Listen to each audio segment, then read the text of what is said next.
Assalamualaikum and hi everyone. Today our group will present for our assignment. The destination that we choose is Selangor and we will focus more about Kuala Selangor Nature Park. First and foremost, let me introduce myself and my group members. My name is Mahfuza as our first presenter. The second presenter is Nurul Hanis and the third presenter is Humaira Fatihah. The fourth presenter is Nur Aina Madiha. The fifth presenter is Khairul Misfira. And the last presenter is Nurul Hashikin. So without wasting time, let's begin. Before we go further about our segments, let's recap a little bit about what marketing communication is. Marketing communication basically is about the transmission of information to a specific audience as well as understanding of how the information is received. Meanwhile, for the travel and tourism, before COVID-19, travel and tourism had been one of the most important sector in the international economy. But since the existence of COVID-19 and now as the post-COVID-19, how can Kuala Selangor Nature Park solve this problem? We will explain it in this presentation. The Malaysian states as a destination that our group choose is Selangor. So basically, Selangor Darul Ehsan is the most developed and heavily populated of Malaysia's 30 states. It is also a wealthiest with a significant portion of the country industry and trade concentrate here. So in Selangor, there are numerous tourism attraction and Kuala Selangor Nature Park is one of tourist attraction here. It is a shelter for a diverse range of flora and animals with over 219 hectares of coastline land. Much of it is covered in mangrove swamp. Visitors to Kuala Selangor Nature Park are able to participate in a variety of fascinating activities. Among the activities available such as watching a variety of species of bird, finding snails, watching the iguana, monkey, lotong and apes. That's all from me. Let's continue with the second presenter. Thank you. Hi, my name is Nurul Hanis binti Zabidi. I will continue for the SWOT analysis. For the strengths, Kuala Selangor Nature Park has its own unique strength, which is displaying the beauty of nature while minimizing disturbance to others' ecosystem. Kuala Selangor Nature Park offers a variety of service and place for the visitors to enjoy.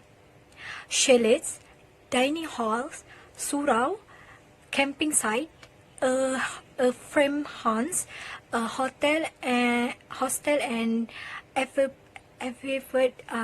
theater, view tower, auto routes, halls, gazebos, and restroom are amongst the amenities and advantage offered by the place. Next is weaknesses. However, there are certain drawbacks to visiting Kuala Selangor Nature Park. There are several dry leaves that fall along the way to the nature park that block the paths. Moreover, the dry leaves that fall on the sides of the roads are not swept away, leaving the area as it is not exist, and visitors are afraid to pass through it. Then opportunities. Kuala Selangor Nature Park can be a research center dedicated to bats, butterfly, bird, and other nature phenomena. Their research activity may contribute to Kuala Selangor Nature Park becoming more well-known among tourists. Besides, emphasizing the importance of caring for the environment while visiting nature park, Kuala Selangor, so that tourists can get knowledge about the mangrove forest, for example. Threats to mangrove swamp forests may be redeemed and encouraged to be used as agricultural areas. These forests may be cut down and reclaimed to open agricultural plantations such as oil palm. it also affects the life of other animals or their breeds around there. Hi, I will continue the presentation with competitive advantage. Competitive advantage is factor that allow an organization to produce goods and service better or more cheaply than its competitors. The features allow the production to earn higher sale or better profit than its competitors. As to explain about competitive advantage, we want to compare Nature Park Kuala Selangor with Kinta Nature Park at Perak, where that place has similar features like our chosen destination. In terms of accommodation, the Kuala Selangor Nature Park features its own nature theme lodging complete with flora and fauna.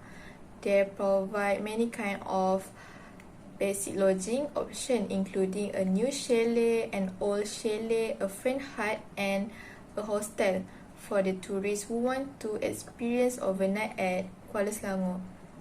Meanwhile, Kinta Nature Park is so far from the main road. Finding lodging there is so difficult. So it is quite hard to find the nearest place to stay at Kinta Nature Park. Next, in terms of environment, the Kuala Selangor Nature Park is between the Melawati Hill and the Sky Mirror, which is a tourist attraction in Kuala Selangor. So tourists can easily find another tourist attraction around Kuala Selangor, and that area also provide public transportation like bus, while Kinta Nature Park is located in the village near housing estate and village houses.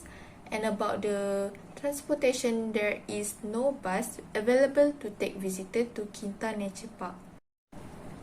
Lastly, I'm going to talk about popular activities.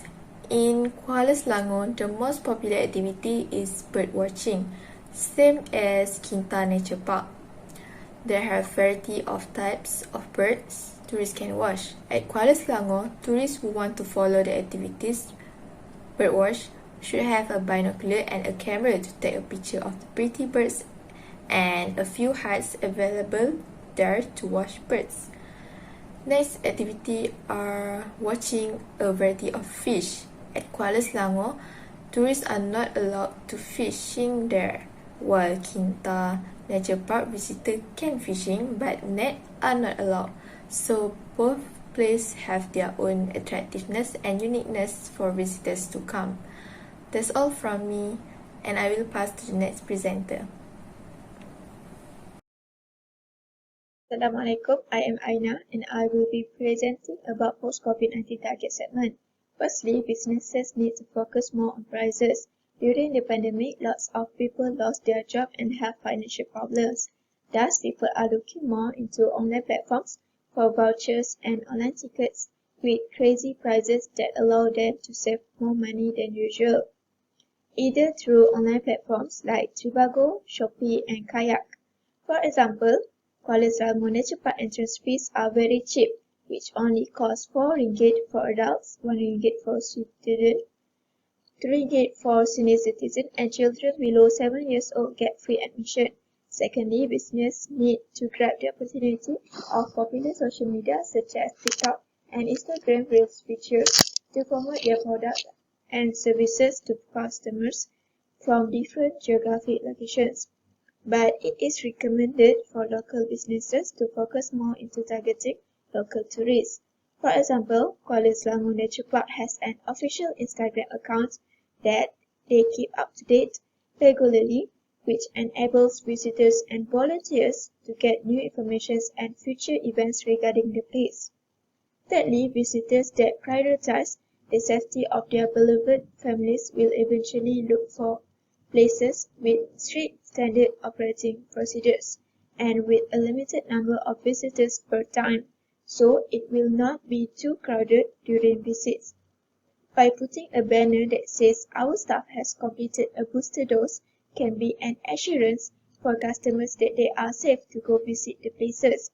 For instance, Kuala Selangor Nature Park only admitted fully vaccinated visitors that had passed 40 days after second dose, and children with fully vaccinated chaperone. I will continue the presentation with the marketing communication method. First is digital marketing. Digital marketing, also known as online marketing, which is promotion of brand through the internet and other kind of digital communication.